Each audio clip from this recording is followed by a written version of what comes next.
అస్సలాము అలైకుం వరహమతుల్లాహి వబరకాతుహు. అల్హమ్దులిల్లాహ్ వస్సలాతు వస్సలాము అలా రసూలిల్లా అమ్మాబాద్. రుజుమార్గం టీవీ ప్రేక్షకులకు మరణానంతర జీవితం అనే అంశంలో స్వాగతం. త్రాసును బరువు చేసే సత్కార్యాలు అనే శీర్షిక మనం వింటున్నాము. అందులో మూడవ సత్కార్యం కోపాన్ని దిగమింగటం. అల్లాహు అక్బర్. ఈ రోజుల్లో మనలో ఎంతోమంది అనవసరంగా కోపానికి గురి అవుతూ ఉంటారు. ధర్మ విషయంలో అల్లాహ్ కొరకు కోపానికి రావడం ఇది కూడా ఒక మంచి విషయం, సత్కార్యంలో లెక్కించబడుతుంది. కానీ దాని హద్దులో ఉండడం చాలా అవసరం.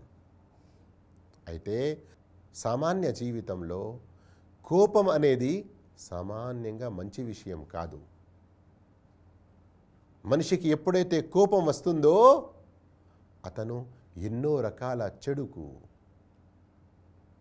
ఎన్నో రకాల పాపానికి, ఎన్నో రకాల అత్యాచారాలు, దౌర్జన్యాలకు పాల్పడుతూ ఉంటాడు. అందుగురించి కోపాన్ని దిగమింగే వారి గురించి చాలా గొప్ప ఘనత తెలపడమే కాకుండా ఇది మన త్రాసును బరువు చేసే సత్కార్యాలలో కూడా ఒకటి అని తెలపడం జరిగింది. ఒకసారి ఈ హదీసుపై మీరు కూడా శ్రద్ధ వహించండి. ఇబ్ను మాజా, ముస్నద్ అహ్మద్, అదబుల్ ముఫ్రద్ ఇంకా వేరే హదీసు గ్రంథాలతో పాటు షేఖ్ అల్బానీ రహిమహుల్లా సహీహు తర్గీబ్లో దీనిని పేర్కొన్నారు. హదీస్ నంబర్ 2752.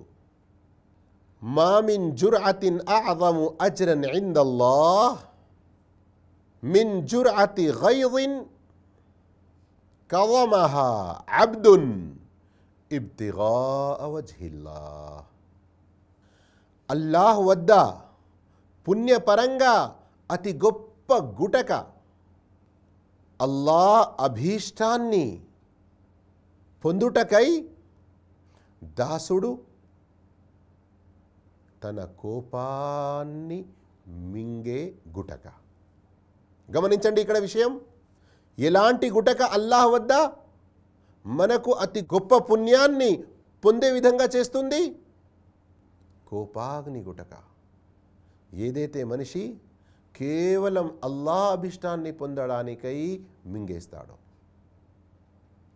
అల్లాహ్ అభిష్టాన్ని పొందుటకు కోపాన్ని దిగమింగడం, కోపం ఉన్నా ఆ కోపాన్ని నెరవేర్చే అటువంటి శక్తి మన వద్ద ఉన్నా దాని ద్వారా ఇతరులకు ఏ చెడుగు కలగజేయకుండా కోపాన్ని దిగమింగడం ఇంత గొప్ప పుణ్యాన్ని ప్రాప్తిస్తుంది. ఇలా కోపాన్ని దిగమింగి ఎదుటి వారితో ప్రతీకారం తీర్చుకోకుండా మన్నించే వారిని స్వయంగా అల్లాహ్ ప్రశంసించాడు. ఖురాన్లో అలాంటి వారిని ప్రశంసించాడు. చదవండి, సూరే ఆలె ఇమ్రాన్ ఆయత్ నంబర్ 134 మరియు 136. الذين ينفقون في السراء والضراء والكاظمين الغيظ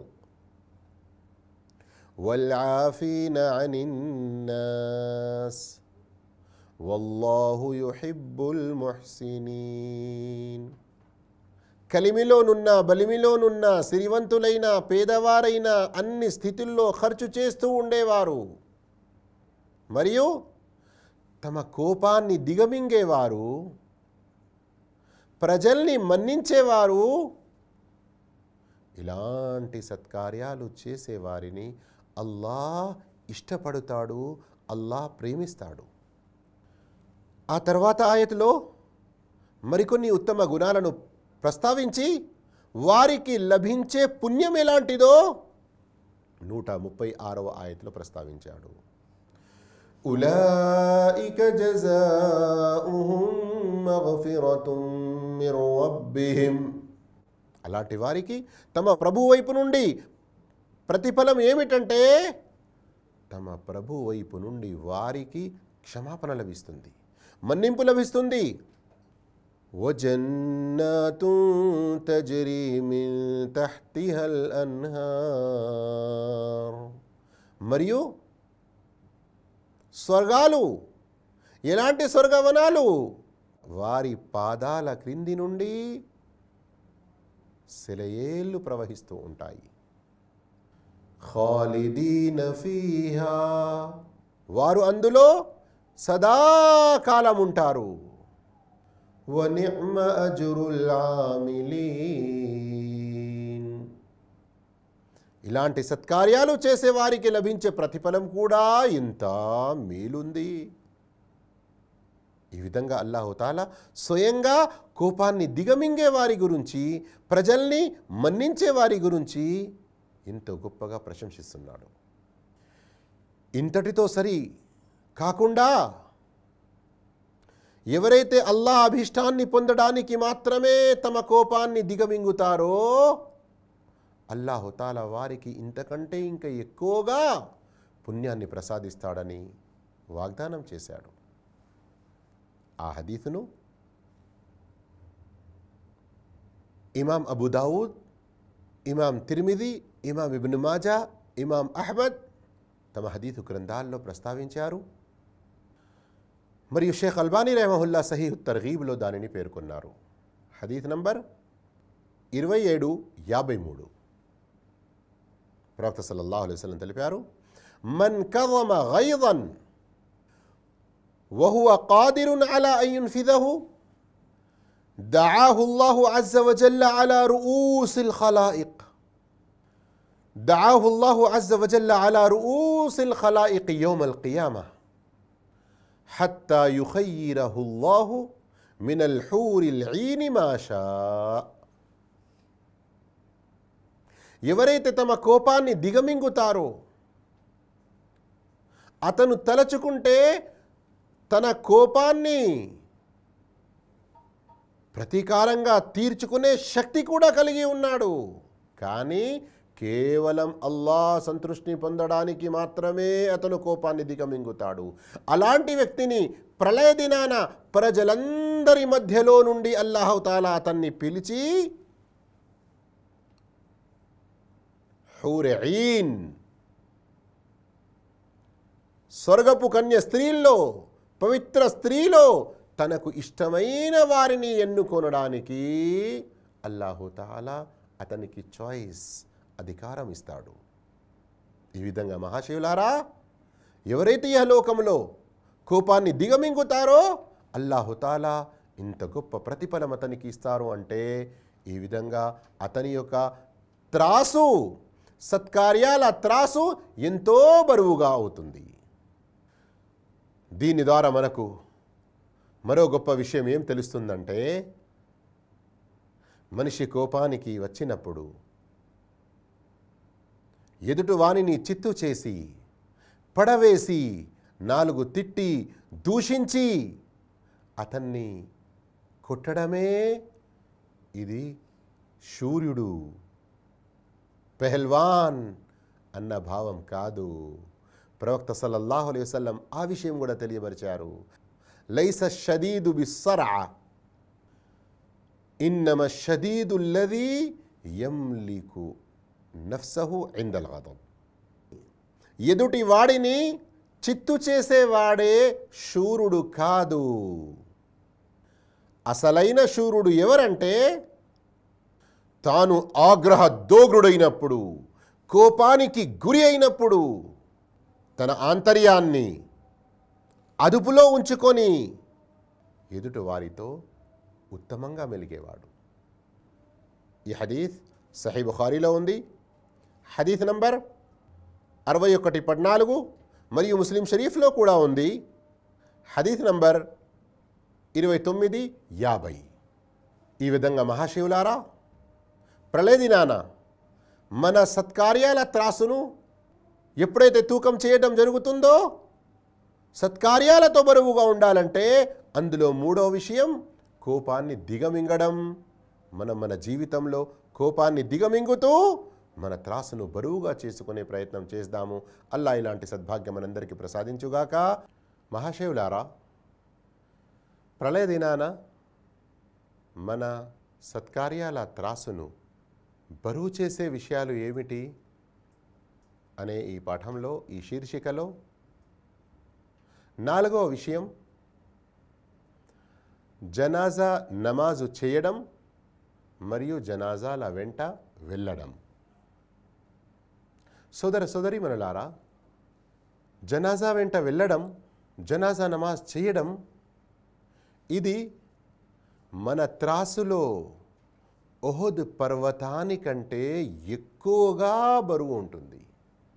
మన త్రాసులో ఉహుద్ పర్వతానికంటే ఎక్కువ బరువుగా ఉంటుంది.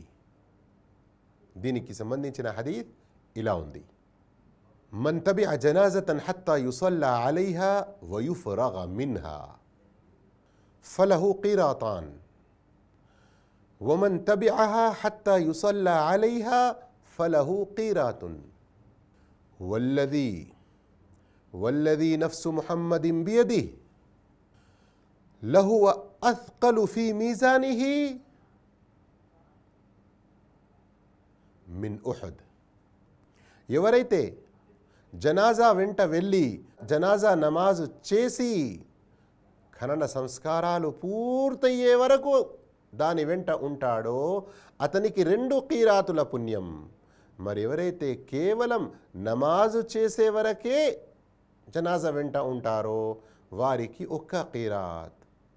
ముహమ్మద్ సల్లల్లాహు అలైహి వసల్లం ప్రాణం ఎవరి చేతిలో ఉందో ఆయన సాక్షిగా ఆ 2 కీరాతులు ప్రళయ దినాన త్రాసులో ఉహుద్ పర్వతం కంటే ఎక్కువ బరువుగా ఉంటుంది.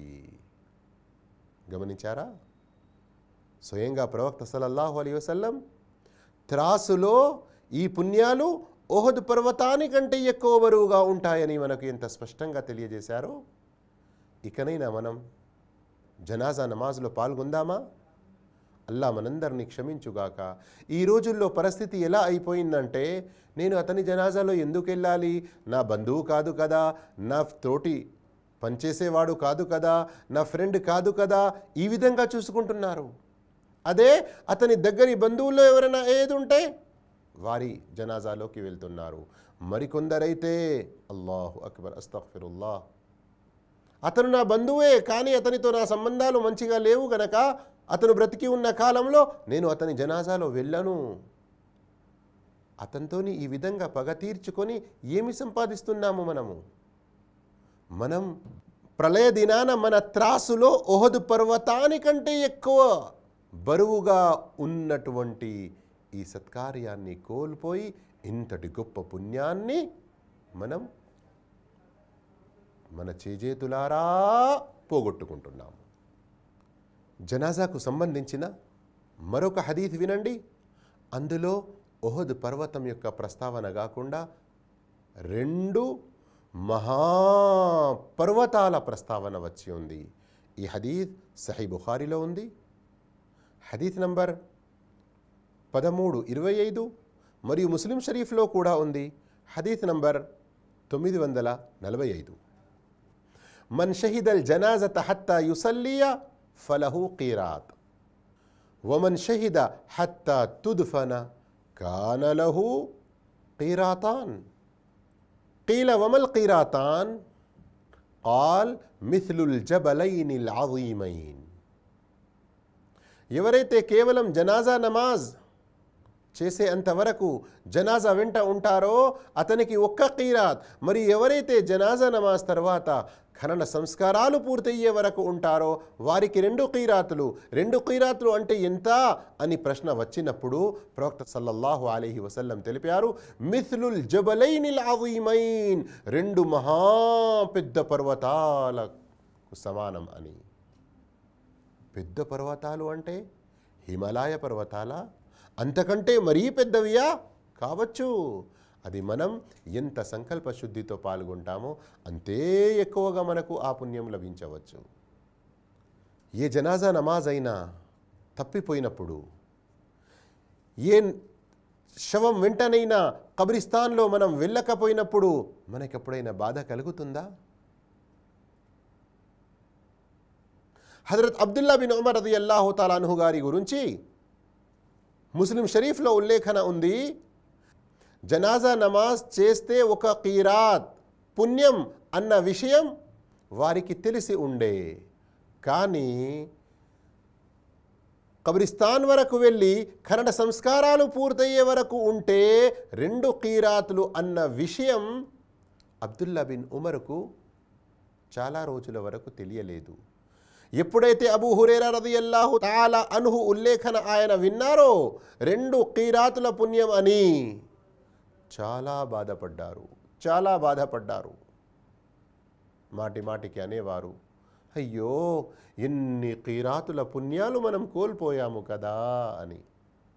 ఏదైనా ప్రభుత్వ లోన్ తప్పిపోతే ప్రభుత్వం వైపు నుండి సబ్సిడీ ద్వారా గృహాలు నిర్మించుకోవడానికి ఏదైనా లోన్ మిస్ అయిపోతే, అరే ఆ తారీఖు లోపల నేను ఎందుకు అలాంటి అవకాశాన్ని పొందలేదు అని ఎంతో బాధపడుతూ ఉంటాము కదా మనం. ఇలాంటి పుణ్యాలు ఉహద్ పర్వతానికి సమానమైన, అంతకంటే ఇంకా గొప్పగా 2 మహాపెద్ద పర్వతాలకు సమానమైన పుణ్యం మనం కోల్పోతున్నాము అన్నటువంటి బాధ ఎప్పుడైనా కలుగుతుందా? కలుగుతుంది అంటే ఇన్షా అల్లాహ్ ఇది విశ్వాసం యొక్క సూచన. అల్లా మనందరికీ ప్రతి జనాజాలో పాల్గొని ఇలాంటి గొప్ప పుణ్యాలు సంపాదించి ప్రళయ దినాన మన త్రాసును బరువు చేసుకునేటువంటి భాగ్యం మనకు ప్రసాదించుగాక. మహాశయులారా, ప్రళయ దినాన మన త్రాసును బరువు చేసే సత్కార్యాల్లో 5వ సత్కార్యం, కనీసం 10 ఆయతులు చదువుతూ రాత్రి కనీసం 2 రకాతుల తహజ్జుద్ నమాజ్ చేసే ప్రయత్నం చేయడం. 10 ఖురాన్ ఆయతులతో 2 రకాతుల నమాజ్ తహజ్జుద్ చేసే ప్రయత్నం చేయడం. ఇది కూడా మన త్రాసును బరువుగా చేస్తుంది. దీనికి సంబంధించిన హదీత్ ఈ విధంగా ఉంది, మన్ ఖరఅ 10 ఆయాతిన్ ఫీ లైలతిన్ కుతిబ లహు అల్ కింతార్ వల్ కింతారు ఖైరుం మినద్ దునియా వమా ఫీహా. ఎవరు ఒక రాత్రిలో 10 ఆయతులు పఠిస్తాడో అతని కర్మపత్రంలో కింతార్ రాయబడుతుంది. మరియు కింతార్ అన్నది ఈ ప్రపంచంలో ఉన్న సమస్తానికంటే ఎంతో మేలైనది. అల్లాహు అక్బర్. కేవలం ఒక బిల్డింగ్ లభించినది, పెద్ద బ్యాంక్ బ్యాలెన్స్ లభించినది, మనం ఎంత ధనవంతులమని సంతోషిస్తూ ఉంటాము. కానీ ఇక్కడ గమనించండి, రాత్రి 10 ఆయతులు ఎవరైతే పఠిస్తాడో అతని కర్మపత్రంలో కింతార్ రాయబడుతుంది. మరియు కింతార్ ఈ ప్రపంచంలో ఉన్న సమస్తానికంటే ఎంతో మేలైనది.